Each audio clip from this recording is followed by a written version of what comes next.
The great ruler. वैसे तो मैं इस कहानी के बारे में कुछ भी नहीं जानता हूँ कि ये कैसी है, लेकिन काफी भाई लोगों ने इसे शुरू करने के लिए कहा। और अगर मेरी तरह आपको भी नहीं पता है कि ये स्टोरी कैसी है, तो चलिए मिलके पता लगाते हैं। कहानी की शुरुआत में हमें बताया जाता है कि एक बंदा था जिसने हेवनली पैलेस को क्रिएट किया था और वो 9 बदलावों से गुजर के सेंट बना, जिसके बाद उसने स्पिरिचुअल हॉल को बर्बाद कर दिया और इसने क्लींसिंग लोटस डीमन फ्लेम को यूज करके दुनिया से बुराई को मिटा दिया। और तो एक और ऐसा बंदा था जिसने बार बार जन्म लेके डीमंस का पूरी तरीके से विनाश कर दिया। और ऐसी 9000 दुनियाएं हैं जिनमें ऐसे कुछ लोग थे जिन्होंने ब्रेक थ्रू कर अपनी अपनी दुनियाओं के बैरियर को तोड़ दिया। और इन हजारों दुनिया में एक बात कॉमन थी, जो लेजेंडरी हीरो थे उन सभी के पास काफी ज्यादा स्ट्रेंथ थी। और इनकी स्ट्रेंथ का पता इनके कल्टीवेशन के स्पिरिचुअल एनर्जी लेवल से पता चलता है। स्पिरिचुअल मूवमेंट स्टेज से लेके स्पिरिचुअल रोटेशन स्टेज और स्पिरिट स्टेज तक, और ब्रेक थ्रू के बाद 3 हेवन स्टेज होते हैं, जिसके बाद स्वॉर्जिन स्टेज आता है। और इतनी स्ट्रेंथ दुनिया को आसानी से डिस्ट्रॉय कर सकती है। और एंशिएंट टाइम से लेके अभी तक सिर्फ स्ट्रेंथ का ही राज रहा है। और फिर हमें divine artefact mirror of judgement के सामने एक लड़के को दिखाया जाता है और बताया जाता है कि हर 3 साल में काफी ज्यादा टैलेंटेड बच्चों के ग्रुप को सिलेक्ट किया जाता है और इनके ट्रायल को लेने के लिए स्पिरिचुअल रोड को एक्टिवेट किया जाता है। और अगर ये इन ट्रायल्स को पास कर लेते हैं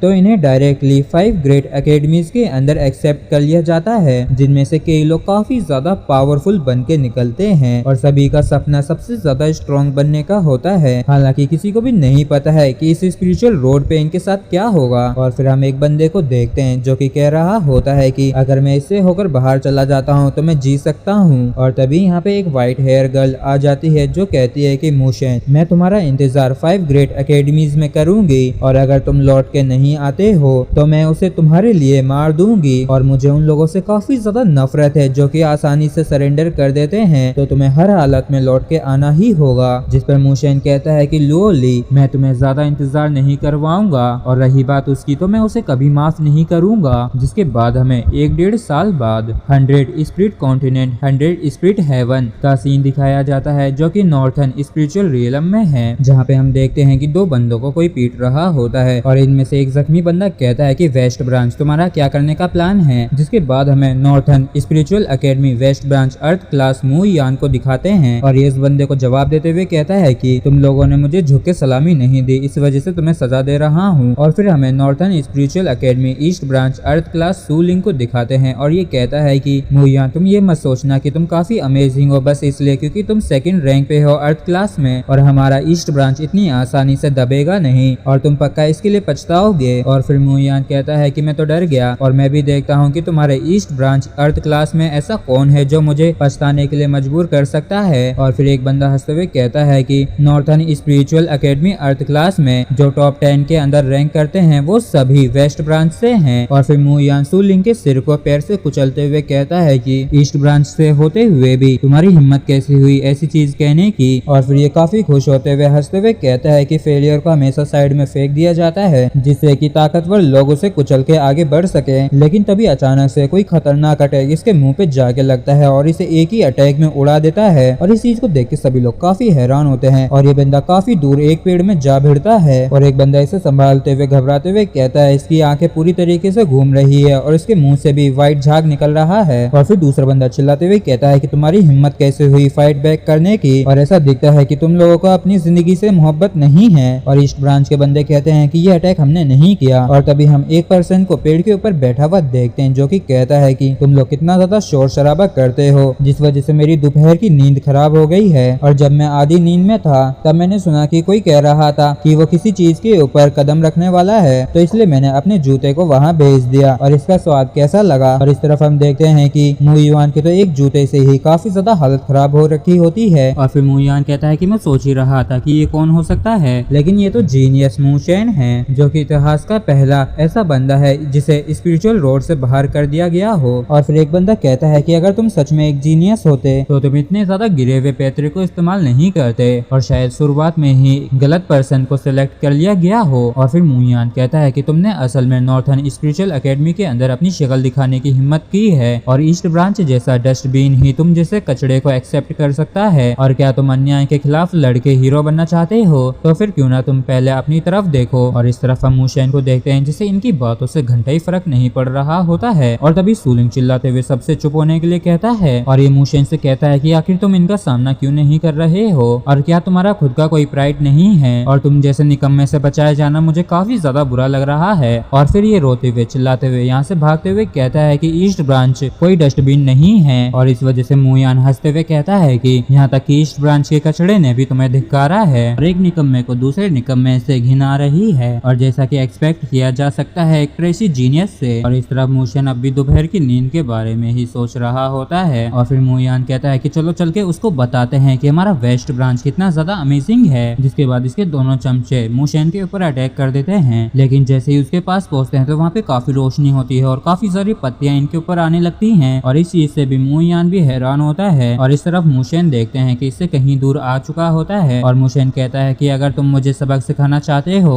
तो तुम्हें कम से कम स्पिरिचुअल मूवमेंट स्टेज पे होना चाहिए, नहीं तो तुम्हारे लिए काफी ज्यादा अपमानजनक होगा जब तुम एक निकम्मे से हार जाओगे। और फिर मूशन कहता है कि ये कितना ज्यादा इंटरेस्टिंग है और ऐसा दिखता है कि तुम कुछ समय पहले ही स्पिरिचुअल मूवमेंट स्टेज पे पहुंचे हो और अब कोई हैरानी नहीं हो रही है कि तुम इतना ज्यादा घमंड क्यों दिखा रहे हो। और अब मैं तुम्हें दिखाता हूँ कि मैं कितना ज्यादा अमेजिंग हूँ, जिसकी 2nd नंबर की रैंक है स्पिरिचुअल एकेडमी अर्थ क्लास में, जो कि स्पिरिचुअल मूवमेंट के मिडिल फेज में है। जिसके बाद ये मूशन के ऊपर एक काफी खतरनाक अटैक करने लगता है। जिसके बाद ये चिल्लाते हुए common tier middle rank shattering mountain fist से मूशन के ऊपर काफी खतरनाक अटैक कर देता है। और तभी इसके काफी तगड़े वाले होश उड़ चुके होते हैं क्योंकि मूशन ने इसके अटैक को बड़ी ही आसानी से डॉज कर लिया होता है। और मूशन कहता है कि तुम काफी अच्छा दिखावा करते हो लेकिन तुम कुछ ज्यादा ही स्लो हो और तुम तो अर्थ क्लास में नंबर 2 पे होना, तो क्या तुम बस इतने ही काबिल हो। और इतना कहते ही मूशन एक सिंपल सा अटैक मुयान पे कर देता है और इस छोटे से अटैक से ही मुयान भिड़ते भिड़ाते जाके एक दीवार से जा भिड़ता है। और मुयान अपनी बदहाल हालत में कहता है कि ऐसा कैसे पॉसिबल हो सकता है, यहाँ तक कि तुमने एक स्पिरिचुअल आर्ट को भी यूज नहीं किया। और फिर मूशन कहता है कि मुझे माफ करना, मैं बस कुछ समय पहले ही स्पिरिचुअल मूवमेंट पे पहुंचा था तो मैंने अब तक उसे नहीं सीखा है। हालांकि तुम जैसे किसी के खिलाफ इसे स्पिरिचुअल आर्ट को यूज करने की कोई भी जरूरत नहीं है और इसे यूज करना वेस्ट ही होगा। और फिर ये घबराते हुए मन में कहता है कि इसकी स्ट्रेंथ के हिसाब से ये वो अफवाह वाला निकम्मा कैसे हो सकता है और इस बात में कुछ तो लोचा है। और इस तरफ मुयान को देखते हैं जो कि अपना हाथ उठा लेता है और इस वजह से ये बंदा काफी ज्यादा डर जाता है और ये कहता है कि नहीं, मैं मरना नहीं चाहता हूँ। और फिर हमें पता चलता है कि मुयान तो बासी ले रहा था, मुझे काफी ज्यादा नींद आ रही है, ऐसा दिखता है कि मैंने कुछ ज्यादा ही मेहनत कर ली है, इसलिए मुझे वापस से जाके सोना चाहिए। और मूशन यहाँ से जा ही रहा होता है कि तभी कोई कहता है कि तुमने मेरे बंदे को हिट किया और तुम यहाँ से जाना चाहते हो। और इस बंदे को देख के मुयान काफी खुश होता है और ये इसके पैर को पकड़ के कहता है कि ब्रदर लियो, आपको मेरे लिए खड़ा होना ही होगा। मूशन अपनी आंखों को खोल के देखो, ये हमारे वेस्ट ब्रांच का बॉस है। और फिर मूशन कहता है कि कौन हो तुम। और फिर मुयान चिल्लाते हुए कहता है कि नॉर्थन स्पिरिचुअल एकेडमी अर्थ क्लास का ये नंबर 1 है और ये ह्यूमन लेवल स्पिरिचुअल पल्स को पोजेस करता है और तो और ये लियो टेरिटरी का 2nd यंग मास्टर भी है और नॉर्थन स्पिरिचुअल एकेडमी के वेस्ट ब्रांच का बॉस लियो यांग है। और फिर मूशन कहता है कि क्या कहा, मैंने अच्छे से सुना नहीं। और इस वजह से लियो यांग को भी गुस्सा आ जाता है और ये कहता है कि तुम्हारी मेरे आगे इतराने की हिम्मत कैसे हुई। जिसके बाद ये किसी तरीके की आर्ट को यूज करके मूशन के ऊपर अटैक करने लगता है और ये कहता है कि मैं तुम्हें काफी लंबे समय से पसंद नहीं करता हूँ। जिसके बाद ये मूशन के ऊपर सोलर फिस्ट से एक काफी खतरनाक अटैक कर देता है जिस वजह से मूशन भी काफी पीछे तक चला जाता है। और फिर मूशन कहता है कि अर्थ क्लास का नंबर 1, तुम्हारे पास जरा सी स्किल्स तो हैं। और फिर हम देखते हैं कि लियो यांग अटैक कर देता है तो मूशन उसके ऊपर किक से अटैक कर देता है, लेकिन इसको इसकी किक को डॉज करता देख ये भी चौंक जाता है और ये मूशन के पीछे से इसके ऊपर अटैक करने ही वाला होता है कि तभी किसी का कोड़ा आके इसके हाथ को रोक लेता है। और फिर ये पर्सन कहता है कि लियो यांग, क्या तुम्हारा दिमाग वापस से घास चढ़ने गया है और तुम्हारी हिम्मत कैसे हुई मेरी ही टेरिटरी के अंदर मेरे ही आदमी के ऊपर अटैक करने की, और ऐसा दिखता है कि तुम और ज्यादा जिंदा नहीं रहना चाहते हो। जिसके बाद ये कोड़े से लियो यांग को मारने लगती है और फिर लियो चिल्लाते हुए रोते हुए कहता है कि मुझे हिट करना बंद करो, सिस्टर कियान मूशन ने पहले मुयान को हिट किया था, मैं तो बस इसके साथ इंसाफ कर रहा था।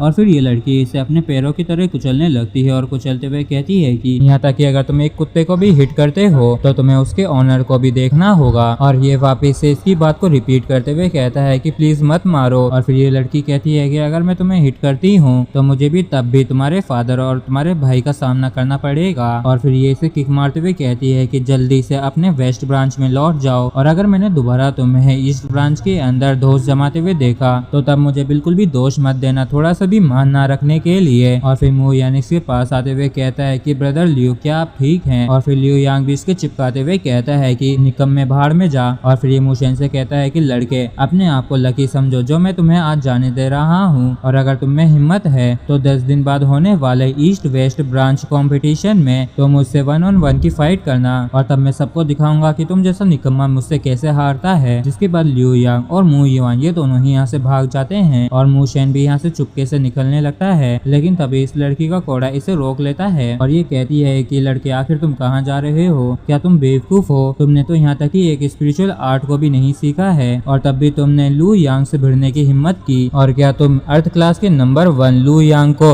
हल्के में ले रहे हो और उसके ह्यूमन लेवल स्पिरिचुअल पल्स को तुम मजाक मत समझो। और फिर मूशेन कहता है कि सिस्टर क्यूएन आप काफी ज्यादा पावरफुल और डोमिनेटिंग है और मैं कितना ज्यादा लकी था जो आप समय पर आ गई और मुझे बचा लिया। और फिर क्यान कहती है कि मुझे धन्यवाद कहने की कोई भी जरूरत नहीं है क्योंकि सूलिंग ही मुझे यहाँ पे लेके आया था। और फिर मूशेन सूलिंग को भी धन्यवाद कहता है और फिर सूलिंग कहता है कि मैं बस तुम्हारे किसी भी तरीके के एहसान को नहीं चाहता हूँ। और मूशेन कहता है कि ये बंदा काफी ज्यादा अजीब है। और फिर क्यान कहती है कि वो नहीं बल्कि तुम अजीब हो, यहाँ तक कि वैसे तो तुम पहले काफी ज्यादा एरोगेंट लड़के थे और मान रखने के लिए दृढ़ थे, और अब तो तुमने मू यांग को सिर्फ एक ही अटैक में हरा दिया है और इसके साथ ही लियू यांग के साथ भी तुम्हारा पंगा है और तब भी तुम चाहते हो कि कोई भी तुम्हें नोटिस ना करे। और फिर मूशेन कहता है कि मैं काफी चीजों को समझा जब मैं स्पिरिचुअल रोड पे था। और फिर क्यान कहती है कि लियो यांग सच में काफी अनोइंग है और क्यों ना मैं तुम्हारी मदद करूं उससे सबक सिखाने में। वैसे तो उसका बड़ा भाई लू मुबाई एक काफी बड़ी मुसीबत है।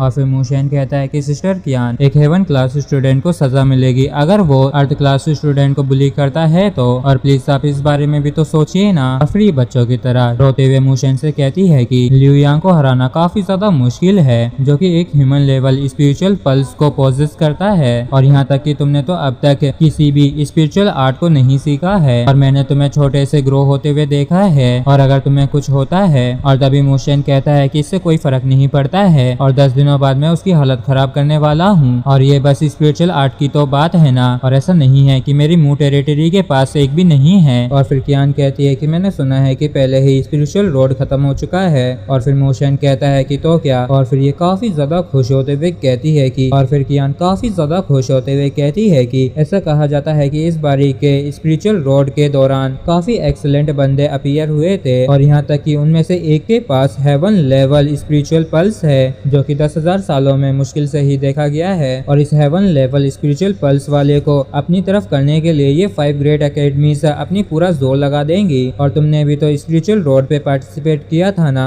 तो क्या तुम उस मॉन्स्टर को जानते हो क्या? और फिर मूशेन बताता है कि वो जीजुआन है जो कि हेवन लेवल स्पिरिचुअल ब्लड को पोजेस करता है, और आखिर मैं क्यों उसे नहीं जानूंगा और मैं एक दिन उसे ये नजारा एक्सपीरियंस कराऊंगा। और मूशेन की इन बातों से क्यान भी थोड़ी सी हैरान होती है और मूशेन कहता है कि लो ली मेरा इंतजार करना, मैं तुम्हें ज्यादा इंतजार नहीं करवाऊंगा। और फिर हमें बताया जाता है कि नॉर्थन स्पिरिचुअल रेलम 9 टेरिटरीज के अंदर बटा हुआ है और हर एक को एक क्लैन के द्वारा कंट्रोल किया जाता है, और ये 9 टेरिटरीज अपने बैलेंस को अलायंस और अपोजिशन से मेंटेन करती हैं। और फिर हमें मू टेरिटरी के अंदर मू स्टेट का सीन दिखाया जाता है जहाँ पे मूशेन अंकल झाओ को गेट खोलने के लिए कहता है और ये बंदा यंग मास्टर को वापस आता देख काफी खुश होता है और सभी लोग काफी ज्यादा खुश होने लगते हैं। और हमें पता चलता है कि मूशेन यहाँ पे 1 साल बाद आ रहा है। और फिर हम मूशेन के फादर को देखते हैं जो कि खुशी के मारे काफी ज्यादा जोर से रोने लगते हैं और इसे गले लगाने के लिए इसकी तरफ बढ़ने लगते हैं और कहते हैं कि मेरे कीमती बेटे तुम आखिरकार लौट ही आए और तुम्हारे डैड ने सच में तुम्हें काफी ज्यादा याद किया। और इन्हें देख के मूशेन के भी होश उड़ जाते हैं और मूशेन कहता है कि फादर आपके अपीयरेंस को क्या हुआ। और फिर इसके फादर थोड़े से निराश होते हुए कहते हैं कि अच्छा तो तुम मूशेन हो। और मूशेन कहता है कि आखिर आप इतने ज्यादा डिप्रेस क्यों दिख रहे हैं। और फिर झाओ बताता है ऐसा इसलिए क्योंकि मास्टर काफी ज्यादा अकेले हो गए थे, तो इन्होंने एक ही हस्की को पाला जिसे ये यंग मास्टर कहते थे और वो 3 महीने पहले गायब हो गया था। तो मास्टर को पक्का ऐसा लगा होगा कि वो कुत्ता आखिरकार लौट आया होगा। और फिर मूशेन कहता है कि फादर आप तो काफी ज्यादा स्मार्ट दिखते हैं लेकिन तब भी आपने ये अजीब सी हेयर स्टाइल क्यों कर रखी है। और फिर इसके फादर कहते हैं कि तुम इस वीक को हल्के में मत लो क्योंकि इसे बनाने के लिए ड्रैगन फायर बर्ड के फेदर का यूज किया गया है और ये तुम्हारे डैड की स्ट्रेंथ को एक लेवल बढ़ा देगा। और खासकर इसे अपने लिए बनवाने के लिए मैंने काफी पैसा खर्च किया है और मेरे पास रेड फ्लेम बर्ड और विंड वॉकर बीस्ट से बनी हुई विग्स भी हैं जो कि काफी ज्यादा फैशनेबल और ट्रेंडी हैं। और फिर मूशन पूछता है कि आखिर आपको विग पहननी ही क्यों पड़ रही है जबकि आप पूरी तरीके से ठीक हैं, और आपके खुद के हेयर्स का क्या हुआ। और फिर इसके फादर कहते हैं कि जब से तुम स्पिरिचुअल रोड पे गए हो और नॉर्थन स्पिरिचुअल एकेडमी के अंदर एंटर किया है, तब से मुझे हर दिन तुम्हारी काफी ज्यादा चिंता हो रही थी, और समय के बीतने के साथ ही मैं कुछ ज्यादा बूढ़ा हो गया, और कुछ हेयर्स को गंवा देना कोई बुरी बात नहीं है। और मूशन इमोशनल होते हुए मन में कहता है कि मैं विश्वास नहीं कर सकता कि फादर मेरे लिए इतना ज्यादा परेशान हो रहे थे। और तभी झाऊ कहता है कि असल में 1 महीने पहले मास्टर एक काफी घटिया क्वालिटी का शैम्पू ले आए थे। और फिर इसके फादर चिल्लाते हुए कहते हैं कि अंकल झाऊ आप चुप हो जाइए। और मूशन भी गुस्से से चिल्लाते हुए कहता है कि मेरी भावनाओं को वापस से मुझे लौटा दो। और फिर हमें कुछ समय बाद का सीन दिखाया जाता है जहाँ पे उसके फादर कह रहे होते हैं लियू यांग तो लियू टेरिटरी के लियू क्विंग तियान का बेटा है। और फिर मूशन कहता है कि हाँ 10 दिनों बाद एक कंपटीशन होने वाला है जिससे पता लगाया जाएगा कि किसे हक मिलना चाहिए हेवन क्लास में एडवांस होने का, और तो और उसे ही 5 ग्रेड एकेडमी के अंदर एंटर करने का हक मिलेगा। और अगर मेरे पास कोई भी स्पिरिचुअल आर्ट नहीं होती है तो उस लड़के लियू यांग से निपटना थोड़ा सा ज्यादा मुश्किल हो जाएगा, तो क्यों ना मैं इस बारी सरेंडर कर दूं, और चलो इस बारी लियू फैमिली को हम शो ऑफ करने देते हैं। और इसकी इस बात को सुन के इसके फादर को काफी ज्यादा गुस्सा आने लगता है, और ये कहते हैं कि ऐसा कैसे होने दे सकते हैं, और जो लियू टेरिटरी के लोग हैं वो हमेशा से ही इतने ज्यादा घमंडी रहे हैं, और वही एकलौते हैं जो कि नॉर्थ के 9 टेरिटरीज में सबसे ज्यादा एग्रेसिव हैं। और अगर ये मसला किसी और चीज पर होता तो कोई बात नहीं होती, लेकिन मेरे बेटे को बुली करना मैं इस चीज को नहीं सहूंगा, और सिर्फ स्पिरिचुअल आर्ट की ही तो बात है ना। और अब जब तुम स्पिरिचुअल मूवमेंट स्टेज पे पहुंच गए हो तो तुम्हें उनमें से कुछ को सीख लेना चाहिए। जिसके बाद हमें moon state spiritual art hall का सीन दिखाया जाता है, और इसके फादर बताते हैं कि इस जगह हमारी मून टेरिटरी की स्पिरिचुअल आर्ट हॉल है, और कई सदियों से जो स्पिरिचुअल आर्ट्स को हमारे मून टेरिटरी ने कलेक्ट किया है उन सभी को ही यहाँ पे संभाल के रखा गया है। और जैसे दरवाजा खुलता है तो मूशन के होश उड़ जाते हैं, क्योंकि यहाँ पे काफी सारे लोग आए हुए होते हैं, और इन सभी को देख के ये काफी ज्यादा हैरान होता है और कहता है कि डैड आखिर ये लोग कौन है, और ये स्पिरिचुअल हॉल तो सिर्फ हमारे क्लैन वालों के लिए ही खुलता था ना। और फिर इसके फादर बताते हैं कि शेन तुम तो जानते ही हो ना कि तुम्हारे फादर को नए नए दोस्त बनाना कितने ज्यादा पसंद है, और मैं कुछ दिन पहले एक मार्केट में था तो तुम समझ ही सकते हो ना कि क्या हुआ होगा। और मूशन भी थोड़ा सा निराश होते हुए कहता है कि डैड आप कितने ज्यादा मासूम हो, और पक्का इन लोगों ने आपको झांसा दिया होगा क्योंकि ये लोग स्पिरिचुअल आर्ट को खरीद नहीं सकते हैं। और फिर इसके फादर कहते हैं कि चिंता मत करो, मैंने उसे छिपा रखा है जो मैंने तुम्हारे लिए तैयार कर रखी है। और फिर ये काफी सारी बुक्स की तरफ देखते हुए कहते हैं कि वो इनमें ही कहीं है। और मूशन यहाँ पे कई सारी महंगी आर्ट्स को देखता है, और ये काफी ज्यादा हैरान होते हुए कहता है कि इन सभी की तो 1000 गोल्ड कीमत है, और आप इन्हें ऐसे ही यहाँ पे कैसे पटक सकते हैं। और फिर इसके फादर कहते हैं कि ऑफ कोर्स मेरी मून टेरिटरी का जो स्पिरिचुअल आर्ट कलेक्शन है वो काफी ज्यादा अच्छा है। जिसके बाद मूशन इधर उधर उस आर्ट को ढूंढने लगता है, लेकिन तभी इसे एक अजीब सा ब्लैक बॉक्स मिलता है। लेकिन जैसे ये इसे खोलता है तो इसके अंदर से डार्क एनर्जी बाहर निकलती है, और ये ब्लैक एनर्जी सीधे इसके फोरहेड में घुसने लगती है, और इस चीज की वजह से ये भी काफी ज्यादा हैरान होता है, और ये चिल्लाते हुए कहता है कि फादर ये कैसी स्पिरिचुअल आर्ट है। और इस चीज को देखते हुए इसके फादर कहता है कि जैसा कि एक्सपेक्ट किया था जो तुम्हारा है वो अंत में तुम्हारे पास आ ही गया, और इस स्पिरिचुअल आर्ट को तुम्हारी मदर ने तुम्हारे लिए छोड़ा था, और इसका नाम ग्रेट पगोडा आर्ट है। इसी के साथ फ्रेंड्स हमारा यहाँ पे पहला एपिसोड खत्म होता है, और अगर आप लोगों को वीडियो अच्छा लगा हो तो प्लीज चैनल को सब्सक्राइब और वीडियो को लाइक करना ना भूलें। Thank you.